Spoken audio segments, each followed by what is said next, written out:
네. 이번에 분석할 그림은요, 외동아들이에요.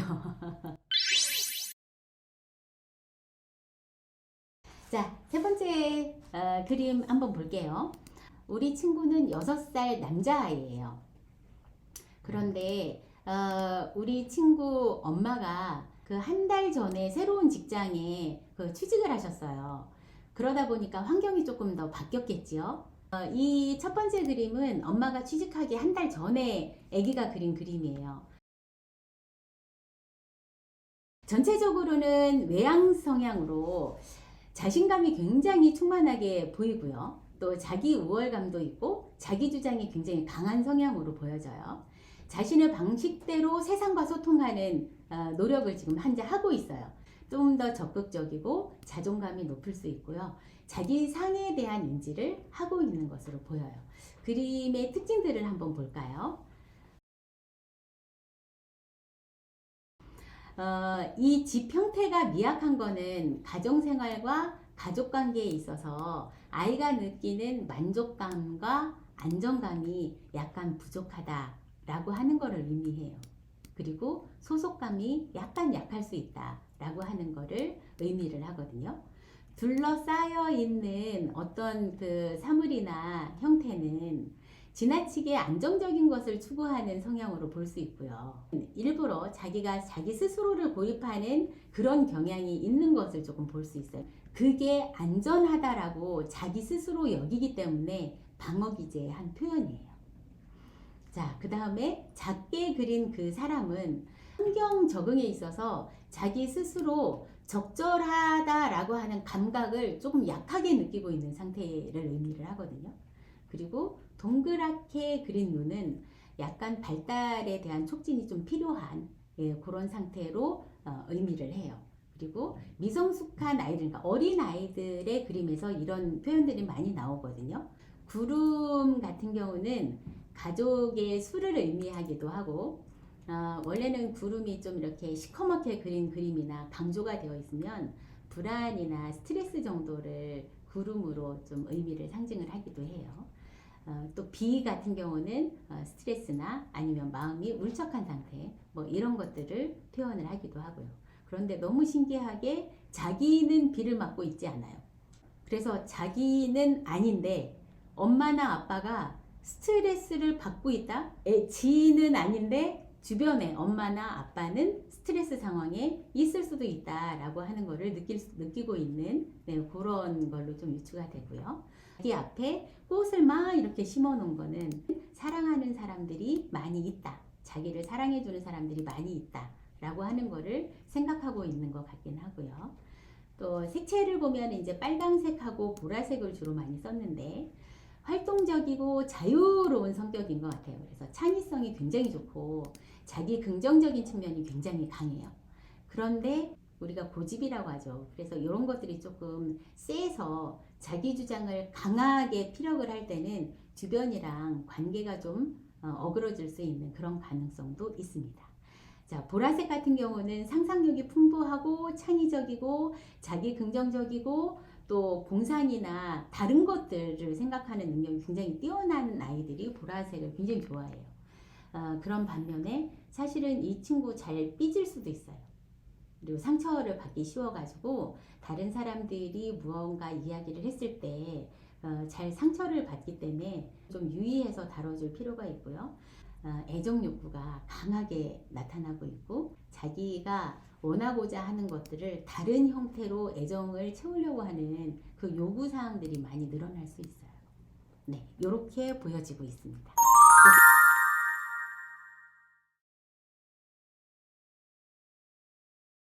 이 그림은 아까의 그림처럼 여전히 외향성이 존재를 하고 있고 자신감이 충만하고 다 똑같아요. 그런데 여기서는 조금 새로운 것들이 나타나고 있거든요. 자신에 대한 긍정적인 태도를 획득하기 위해서 무언가 되게 주도적으로 뭔가 시도하고 있는 것들이 있다라고 하는 게 보여져요. 자, 조금 더 깊게 들어가 볼게요. 먼저 기울어진 집을 보면 사실은 공허한 마음의 상태고 불안정한 것들이 집 안에 지붕 위에 올라가 있는 우리 애기 모습에서 좀 보여져요. 얼굴이랑 몸통은 있는데 손발이 전의 그림보다 되게 약하게 표현이 되어 있어요. 자, 새롭게 등장한 게 있는데요. 나무기둥의 껍질이 이렇게 표현이 되어 있어요. 그림 분석에서는 외부 환경과의 사이에서 불편함이나 긴장감 또는 불안함 이런 것들을 의미를 하거든요. 그래서 새로 온 것에 의해서 나타나는 긴장이나 불안함 뭐 이런 느낌일 수 있을 것 같아요. 근데 전에 나무를 그렸던 것보다 훨씬 더 튼튼한 기둥을 보실 수 있죠. 그리고 피랍도 선의 굵기를 얘기하거든요. 선이 굉장히 굵어졌어요. 그래서 자립심이 조금은 더 생긴 것 같고요. 그래서 자기 스스로 무언가를 해내야 된다라고 하는 생각은 하고 있는 것 같아요. 자, 색감을 한번 보면 검정색을 이번에는 더 많이 썼어요. 검정색은 지적인 사고 능력을 이야기할 수 있거든요. 그래서 지적인 사고 능력이 지금 현재 발달을 하고 있는 것 같아요. 그러나 자기가 원하는 건 여러 가지가 있는데 지금 그런 것들을 표현할 수 없는 그런 마음 상태로 좀 보여지고요. 또 이 나무의 위에 그 이파리 부분을 노란색으로 칠했는데요. 거의 나무는 거의 갈색에 초록 색깔로 이렇게 칠을 하거든요. 근데 우리 아이는 나무를 검정색 기둥으로 딱 세워놨고 이파리를 노란색으로 칠해놨거든요. 그러면 지적 사고 능력이 있어서 내가 튼튼해져야 된다, 내가 잘해야 된다라고 하는 그 생각과 더불어서 엄마가 여전히 그리워요. 그래서 애정 요구가 되게 많이 잦아서 어떤 식으로라도 엄마를 붙잡고 있으려고 하는 행동들을 많이 보일 수 있거든요. 그래서 이제 그런 것들이 지금 그림상에서 나타나고 있습니다.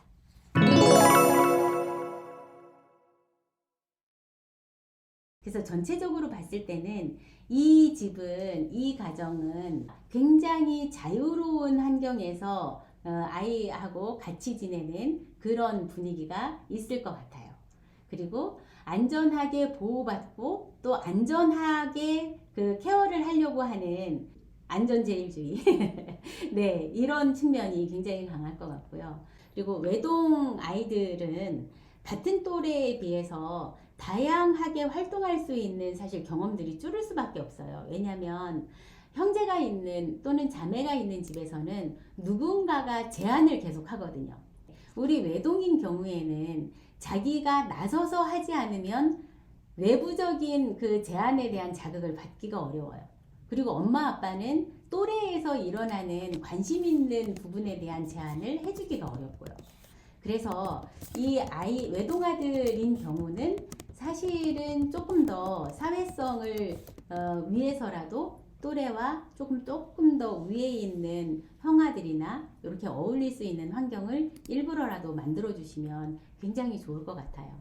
그리고 학습에 대한 발달은 지금부터 이제 시작을 해주셔야 될 것 같고요. 또 자기 확신감이나 경험, 또 사랑에 대한 욕구가 좀 필요한 것 같아요, 여러분. 어떤 애기들은 한 번만 안아주고 사랑한다라고 얘기하면 툭 떨어져서 놀기도 하거든요. 근데 어떤 아이들은 옆에서 붙어서 안 떨어지는 아이들도 있어요. 그래서 사랑의 표현 방식도 다 다르고요. 사랑을 느끼는 정도도 다 달라요. 그래서 우리 아이가 어떻게 했을 때 좀 많이 충만함을 느끼고 충족감을 느끼고 안정적이 되는지를 잘 관찰해 보실 필요는 반드시 있어요.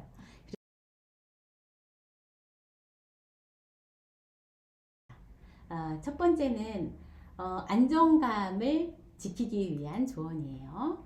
집을 나가는 시간과 들어오는 시간을 될 수 있으면 정해주세요. 그래서 일정한 시간에 집을 나가고 그 유사한 시간에 들어오는, 그래서 아이가 이때는 내가 들어갈 때, 이때는 내가 나갈 때라고 하는 걸 인식하고 있으면 불안정성이 훨씬 더 소거될 수 있거든요. 그리고 두 번째는 안아주기예요. 그냥 우리가 습관적으로 잘했어 하고 보내지 말고 꼭 끌어안고 하나, 둘, 셋, 넷, 다섯 이렇게 10번을 세서 체온을 느낄 수 있는 시간을 충분히 좀 주셨으면 좋겠어요. 그리고 꼭 안아줄 때는 진심을 다해서 너무 고마워, 잘 참아줘서 고마워, 그리고 내가 항상 너를 사랑하는 거를 꼭 기억해줘 라고 얘기해 주시면 좋을 것 같아요. 자, 세 번째는 들어주기예요. 아이가 말할 때 주제를 가지고 막 얘기를 하잖아요. 말을 끊지 않고 자기 말을 끝까지 할 때까지 좀 들어주세요. 그래서 충분히 자기가 무언가를 배설하고 싶은 만큼 다 배설을 해놔야 얘는 마음이 이렇게 내려가거든요.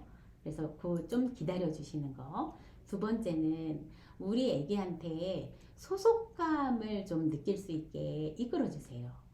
첫 번째는 식사 준비 한번 함께 해보세요. 그래서 아이한테 참여를 시키는 거거든요. 그래서 밥 준비할 때 누구누구야 냉장고에서 물을 좀 꺼내줄래? 아니면 숟가락 놓기도 좋고요. 그리고 두 번째는 가족 사진을 보면서 대화해보는 거, 그거 권해드려요. 그래서 보조 양육자가 만약에 계시면 그분하고 함께 찍은 사진을 알려주면서 가족이라고 하는, 내가 여기에도 소속되어 있고 여기에도 소속되어 있다 라고 하는 일치감을 느낄 수 있도록 이렇게 대화를 끌어주시면 좋을 것 같아요. 그리고 주말 동안에 집에 대해서 좋은 생각을 할 수 있는 활동들을 하시는 거예요. 내가 우리 집의 구성원 중에 일원이다. 나는 도움이 되는 사람이고 내가 이러이러한 거를 하면 우리 집이 깨끗해지거나 이런 것들을 경험할 수 있게 해주는 거예요.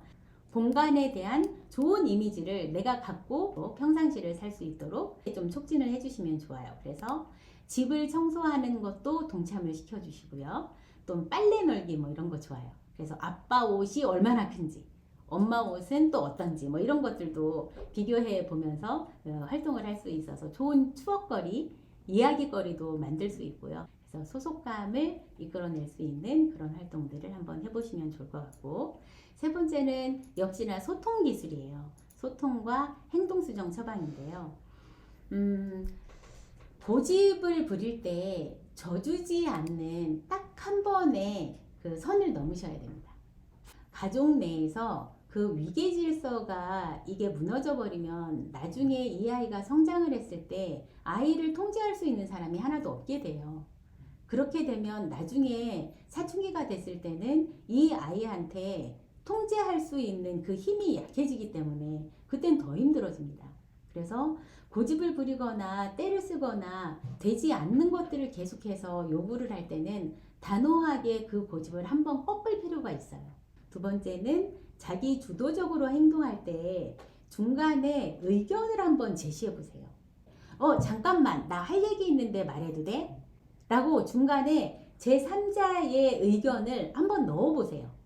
그러면 그 아이가 그 의견을 받고 안 돼! 라고 할 때 왜 안 된다고 해? 라고 물어보면 뭐라고 얘기할 거예요. 그러면 거기에서 반박하지 말고 일단 물러나고, 된다라고 얘기를 했을 때 네가 그걸 받아줘서 너무 고맙다라고 하는 거를 표현을 해주고, 그러면 나도 다른 어떤 것들을 할 때 네가 뭔가를 얘기를 할 때 나도 그러면 받아들여 줄게 라고 하는 것들을 서로 경험을 통해서 이게 익숙해지셔야 되거든요. 그래야 또래와의 관계에서도 주고받고가 가능해집니다. 내 의견과 아이의 의견이 왔다 갔다 흐릴 수 있도록 이렇게 학습을 이끌어 주시는 거 굉장히 중요할 것 같고요. 세 번째는 현실적인 인지 자극이에요. 우리 아기가 되게 공상하고 상상하고 이렇게 하는 것들을 굉장히 좋아할 것 같은데, 이게 지나치면 사실 현실에서 현실 감각을 잃을 수가 있거든요. 근데 현실 감각을 잃어버리게 되면 자기가 어디에 위치에 있어야 하는지에 대한 혼란이 올 수 있어요. 이 현실성을 촉진시켜 주는데 효과적인 게 자연 관찰이에요. 그래서 이제 밖에 나가서 하나하나 뜯어보는 거 있잖아요. 그런 거 되게 좋고요. 그래서 그걸 뜯어본 걸 실제하는 거를 한번 그리게 하고, 야, 이게 만약에 2000년 후면 어떻게 변할까? 뭐 이런 걸로 해서 창의력은 계속 유지할 수 있도록 도와주시는 거죠. 그래서 현실감과 창의성을 같이 균형감 있게 성장시켜 나갈 수 있도록 이런 게임 같은 거 되게 좋을 것 같아요.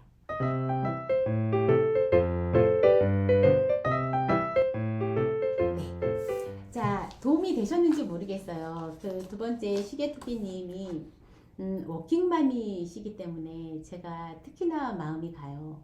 왜냐면 저도 워킹맘으로 두 아이를 키웠었기 때문에 워킹맘의 비애를 너무너무 잘합니다. 워킹맘들은 정보에 대한 부재가 있어요.